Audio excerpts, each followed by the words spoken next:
topic that you must know is the common cyber threats that is available in the industries, right? The common cyber threats. So what are the common cyber threats you have? First is malware. So malware can be any type of malicious software. The word malware, it came from malicious software. So it means, think about viruses, worms, ransomware, spyware, that any malicious software that can harm the systems can be called as malware. So viruses, worms, ransomware and spyware. I should not say n, but yeah, anything like spyware, even trojans are also part of that harm systems, right, are called as malware. Next is phishing. It's a very common term, right? Phishing is kind of a trick to deceive someone, right, to reveal some sort of sensitive information. So it's kind of a deceptive technique or deceptive emails or messages that any phishing attackers take that will trick the users into revealing some sort of sensitive information, right? That is called as phishing. So deceptive emails or messages that trick users into revealing sensitive information, right? The next term is denial of service. Denial of service, also called as DOS attack, right? DOS attacks, which means you with this denial of service or DOS attacks, the attackers normally does overload the system with malicious content, overload the system with so much amount of data, so that the systems will become unavailable to process the actual traffic, okay, to process the actual traffic. So I can say overloading systems to make them unavailable. That is your denial of service attacks, okay, commonly known as the DOS attack. And likewise you have another term called as man in the middle attack, also called as MITM attack.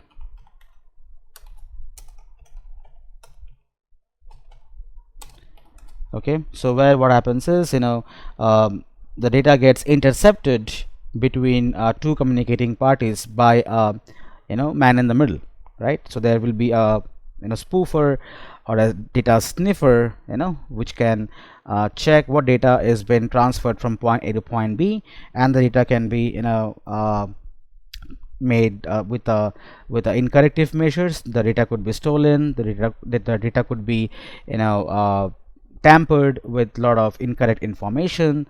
So that is also called sometimes as spoofing attacks as well, okay.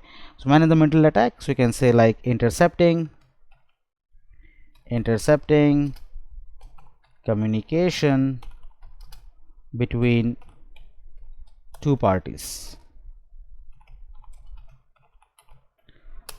All right, next term is zero day exploits. Okay, this is another beautiful term, zero day exploits, which means attacks on any software vulnerabilities before any patches has been released, right? So the attack which is taking place, regarding the attack, the traffic patterns or the signature of the traffic is not known currently. So this kind of attacks are called as zero day attacks. So the attack can happen on any software, any sort of vulnerable software, before their patches are released and they are actually patched, right? So you can say attacks on software, vulnerabilities before patches are released. Okay, and the next term is called as social engineering.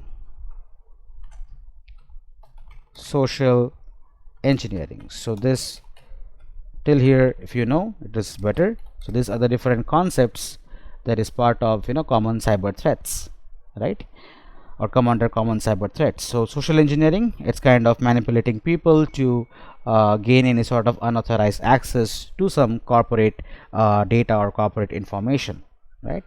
So it's like manipulating people to gain access to unauthorized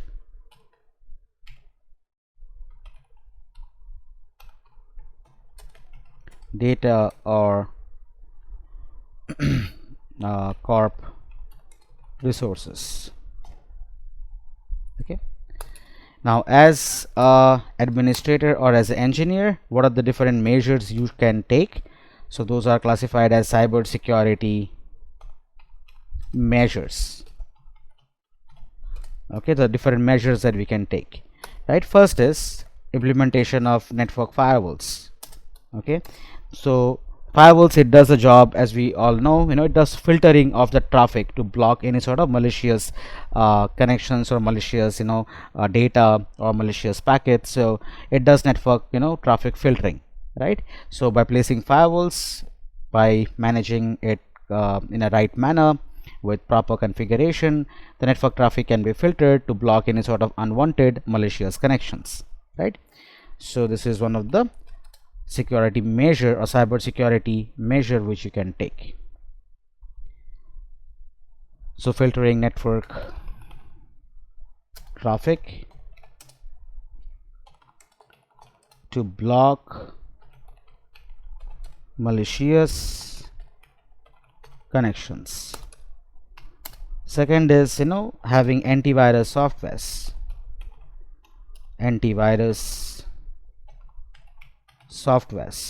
Right? So this antivirus software, the job is to detect and remove any sort of malicious program. So detecting, so you can say detect and remove any malicious codes or programs which is running in your operating systems, right? Next is your encryption. So ensure that you should be knowing the encryption techniques, what to be used. So encryption is basically the art and the process of encoding the data to prevent any unauthorized access, right? So you make a clear text data to be encrypted into some, you know, gibberish text, so that the data becomes unreadable and data becomes, you know, unformatable as well. So you can say encoding data to prevent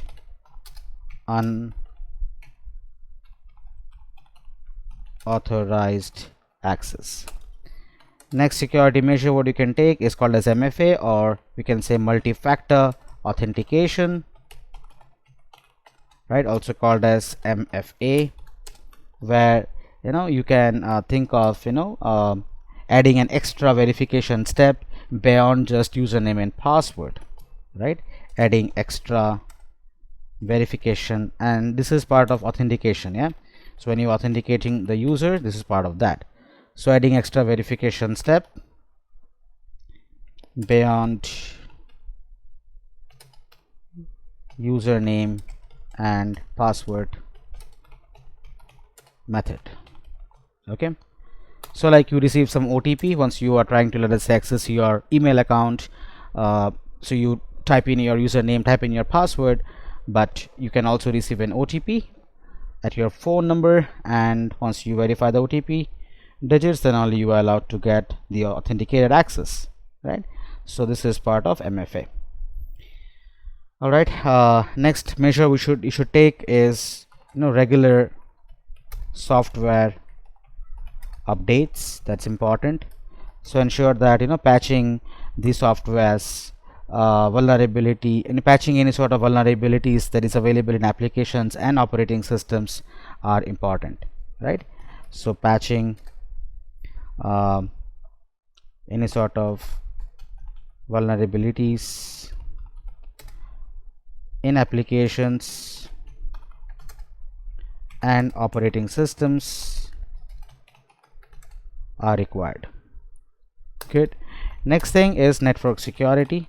Definitely this is a big term, but overall concisively you should know that in network security there are multiple measures you can take inside network security, like use of VPNs, use of IDS, IPS, use of different types of AAA methods, etc., right? So as an example, using virtual private network solutions like VPNs, using intrusion detection system and intrusion prevention system, that is IDS, IPS, is part of that. And last but not the least is knowledge about security policies, right? So kind of think of, they are kind of guidelines for handling the data safely, and also the access of the data in an very authorized manner. Okay, so I can say implementing guidelines for safe data handling and access method, right? So there are multiple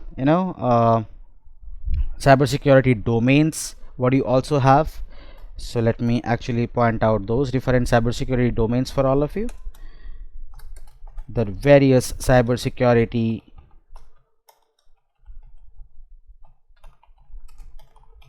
domains that we have, right? So first domain under cybersecurity is your network security. Network security, network security. So basically it protects the network from any type of threat or any type of intrusions. So that is part of your network security.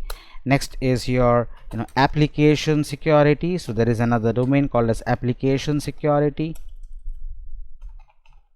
All right, so basically securing the software applications from any type of vulnerabilities. That is part of your application security. Third will be your cloud security.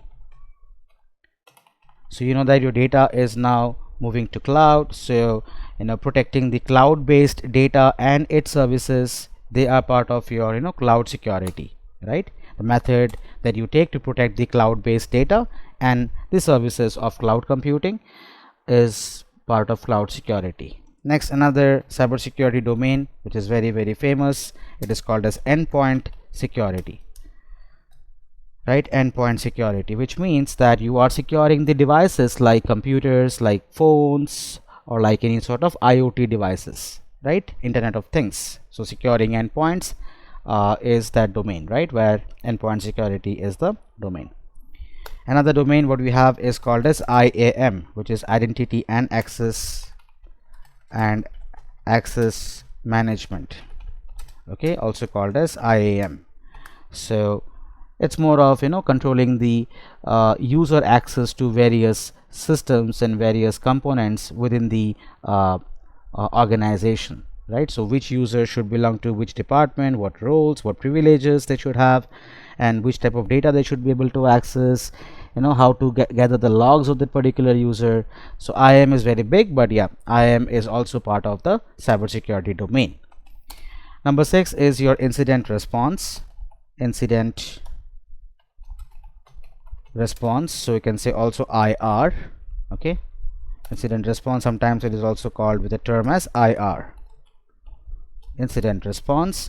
So it is mostly the process of handling any sort of security breaches and the process of mitigating any risk of an organization, right? Detecting and identifying or handling any sort of security attacks or security breach, which is like proactively you can take the measure of it and control it, or if any security breach have occurred, then you can find out the remedies of it, and also proactively You can also find out the process to mitigate the risk. So entire thing is part of your risk mitigation or security breach mitigation or handling security breaches. They're all part of your incident response. Okay, and last but not the least is cryptography. So which means the process of encrypting the data for secure communication is called as cryptography. So how do you encrypt the data? What are the different algorithms and techniques we use to encrypt the data? So those are part of your cryptography.